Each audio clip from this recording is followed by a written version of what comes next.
Nākamais runātājs ir vēstures zinātņu katedras kandidāts. Vēstures zinātņu kandidāts Beļskis Staņislavs, Seno, karēļu, bēru, tradīcijas, problemātikas izpētes mūsdienu situāciju.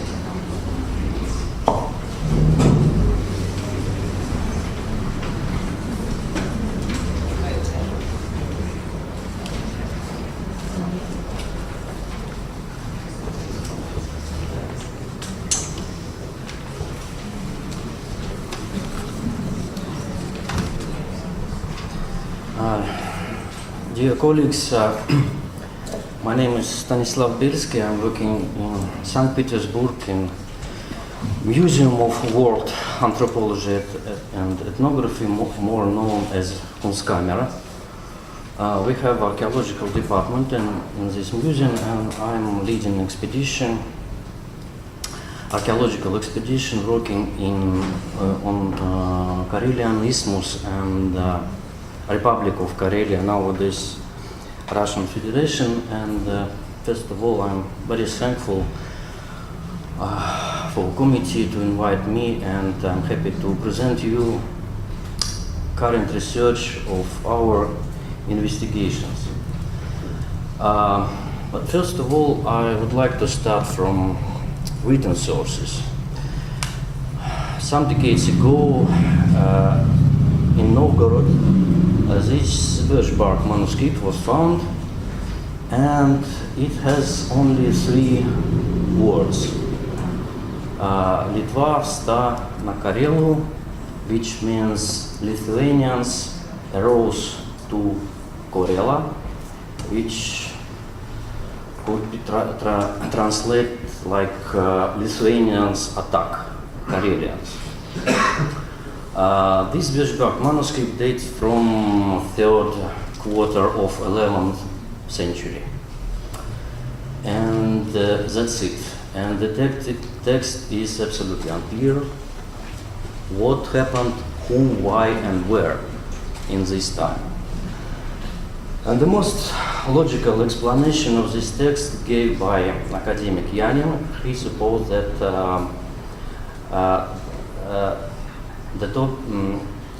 this text is about military route made by Polotsk Prince Mstislav in 1068 attack Novgorod, and in his army there were Lithuanians, someone from Lithuania and someone from Karela, and probably between them there was some kind of conflict. And about this conflict, this text is. In many cases, I have another question. Who were these people who took part in this army of Prince Mstislav? They were acting very far from their area, from their motherland. And a couple of words about region itself. It is southeasternmost of Fennoscandia, eastern part of Finland. Nowadays belongs to Russia. Region with very dramatic and very long history, with a lot of wars, even in last century. And Karelian Isthmus is area between Gulf of Finland and the hugest lake in Europe, Ladoga Lake, and northern Ladoga Lake area, so land northernmost from Ladoga Lake shore.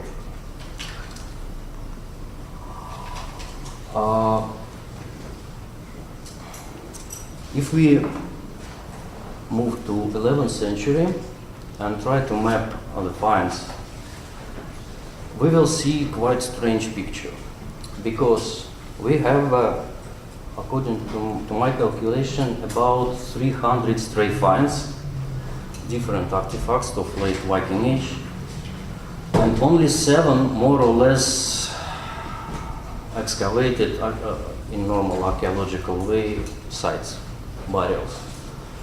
So why so many stray finds and why so little cemeteries, we know. And last approximately 10 years we found over 10 different sites newly discovered, and material from them I want to present you. To summarize common features of them. First of all, they were flat cemeteries without any visible marks above present surface. Absolutely impossible to find only in case or only by metal detector. They were locating in a different type of landscapes than medieval sites. Many of them, not all of them, but many, locate in very light pine forest. The landscape more reasonable to try to find Stone Age than medieval or Viking Age sites. So this kind of forests, and very far from settlements and very far from water. Example, here on the field we have a late medieval inhumation cemetery, and some 100 meters on the hill in the pine forest we have a cremation cemetery. Another type, it could be quite flat terraces, natural terraces, connects to huge rock, bedrock. So this is northern Ladoga Lake shore, here this is Ladoga Lake. And in this case it's close to water and orient to water. Next feature is, in many cases, we have big boulders or stones or rocks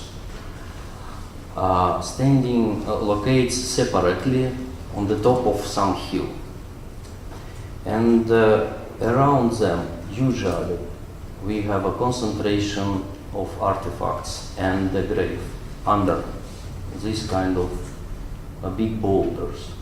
So they had some kind of meaning for those people, but there are no any marks, cup marks or whatever, nothing, just natural surface, and that's it.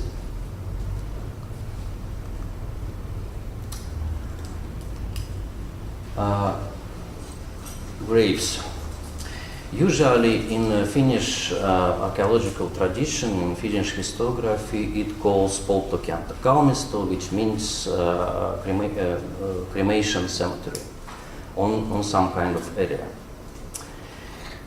But according to our results, we can't say that this is a cemeteries, because in most of the cases we have a single grave of one individual or sometimes couple, man and female, according to artifacts assemblage. And it was put in some kind of depression. I can't even say that this is a grave pit. Usually we can reconstruct like they took out big stone,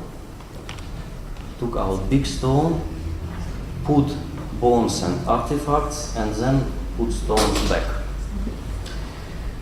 And usually they are under this kind of huge boulders, which were visible above modern surface. And these graves contains not so many artifacts, maybe some small artifacts, some small bronzes or beads, but most of the artifacts, weaponry, brooches, different kind of ornaments are spread over like 5-10 meters around and not connecting to bones. So, for example, here there was a spearhead put into the land from the surface, but not engraved. I think I think the explanation is that this is features of some kind of rituals which carried out after creating of grave, and it could happen for some time. Sometimes on this kind of sites we have quite late artifacts, so probably people came even 7th centuries to this place for some reason. So this kind of cemeteries or graves were really important location. Another example also you can see big rock.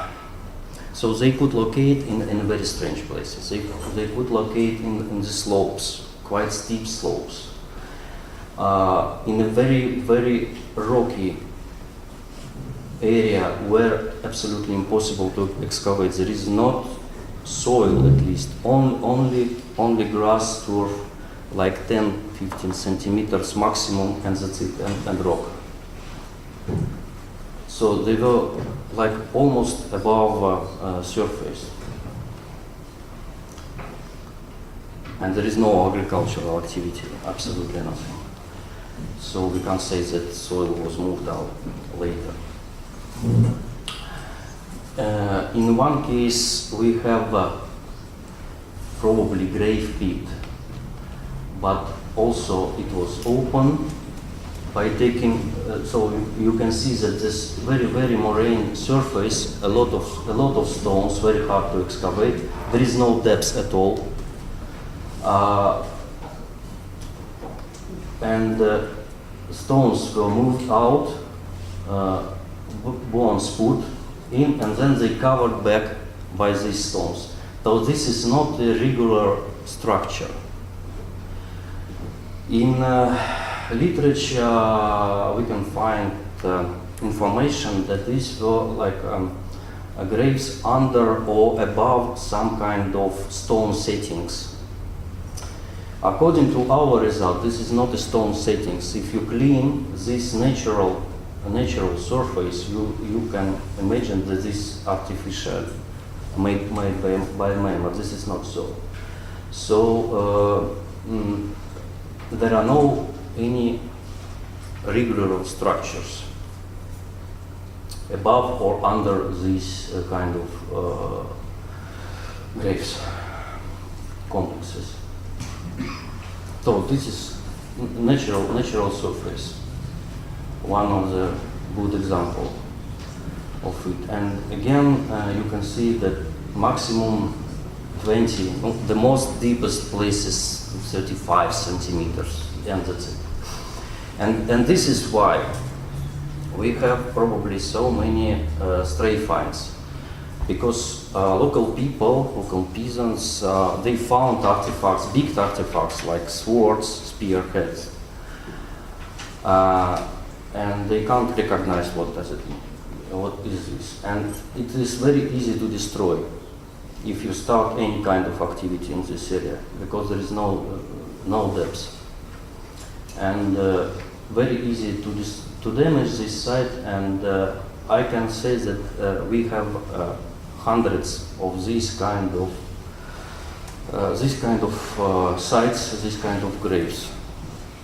But again, it is 1, 2, maximum 3 individuals, and that's it. It is not a big, and this is not a large cemetery. And the question is, where are the other people? Where are the rest of the population? And this is nowadays, this is a really big question, and we can't answer right now. Material culture, a lot of weaponry. Late Viking, Middle Viking Age types of swords, spearheads, arrowheads, knives, a lot of different implements of horse equipment. Almost in every male grave we have something belong to horse. And instruments, smithy instruments sometimes. Rivets. I will say something later about them.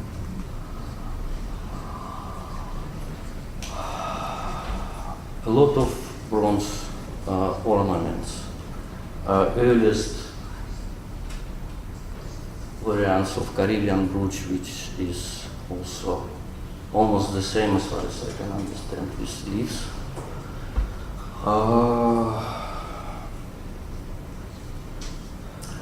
Some of the example, the earliest variants of Karelian brooch, they started to use according to their fashion.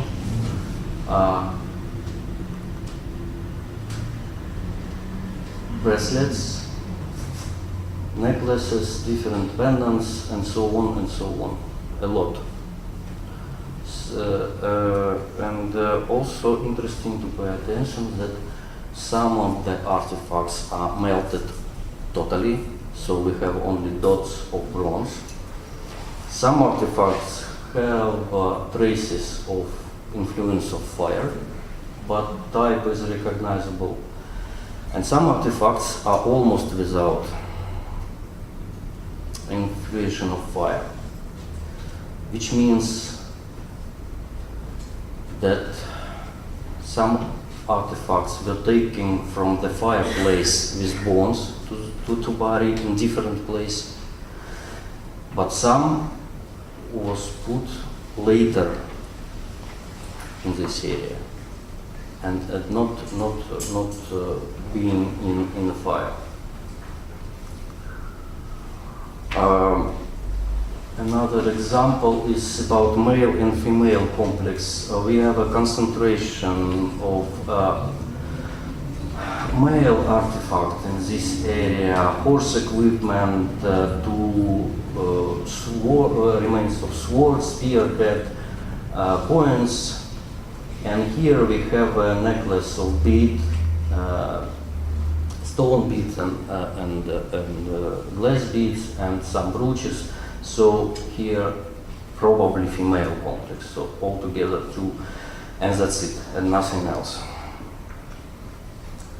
So no, probably a man was buried under this big boulder, and probably with horse, because we have a horse equipment.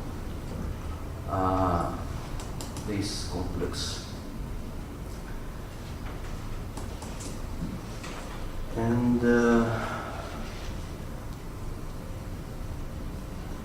elements of belt, and this is necklace divider, analogies from Gotland, for example. This is earlier type of Caribbean brooch, and this is probably a female complex as well, and coins. Coins are quite rare to find. Before this we had only one from Viking Age and two from inhumation graves, 13th, 14th century. But I would like to pay attention to assemblage. So this is English, this is Byzantium. It's okay, they are quite very well known. And this is dirham, Arabic dirham, which is also they're also known, but this is something unique. Numismats, they recognize it as absolutely unique, minty, and they are very happy. But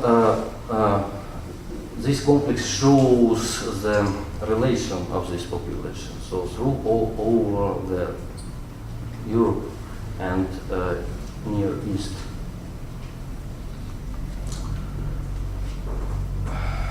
Necklace, quite standard find from more southern regions and very rare in Karelia, so that this is the first example where we found this kind of necklace. These two sides, so we probably have two female graves. Another complex also the same type, found last year. Again, 3 spearheads like 4, 5, 6 meters from the grave, put from the surface. Earliest variants of brooches, and these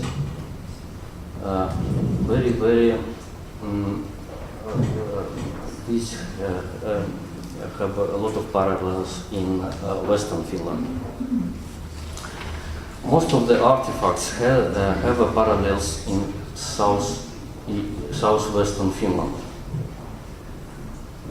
and nothing between. So central Finland have a different culture. So we can imagine that the people came from Varsinais Suomi or Satakunta, Turku area nowadays. Another type, the same idea, big boulder, grave under it, single grave, male grave, spearhead cattle, X Peterson M, some other smaller artifacts, and we have a dating middle of 13th century. And this is next interesting topic and next big question, because we have quite many complexes from cremations, from single cremations, which dates to 13th century. Where in different villages, very close, but in different villages, people started to bury inhumation. So we have 2 traditions existing at the same time. One group of people started to bury not burned bodies, and then other continuous variation tradition. Examples of this kind. All of them are from cremations. Some artifacts from inhumation cemetery we found a couple of years ago. Eggs with silver decoration, and examples from southwestern Finland with the same tradition. This belt, it's from my excavation. This is 14th century grave. The rest of artifacts, and I'm happy to present you results of last month, about 1 month ago. On Latviešu Lake shore, we excavated complex, and again you can see big rock above some flat area,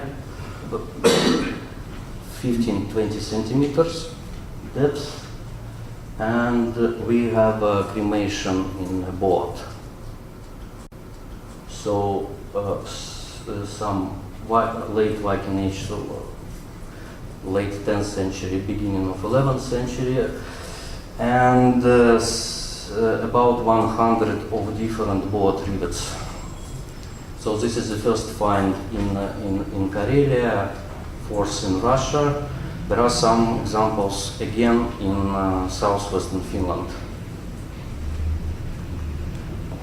Thank you for attention.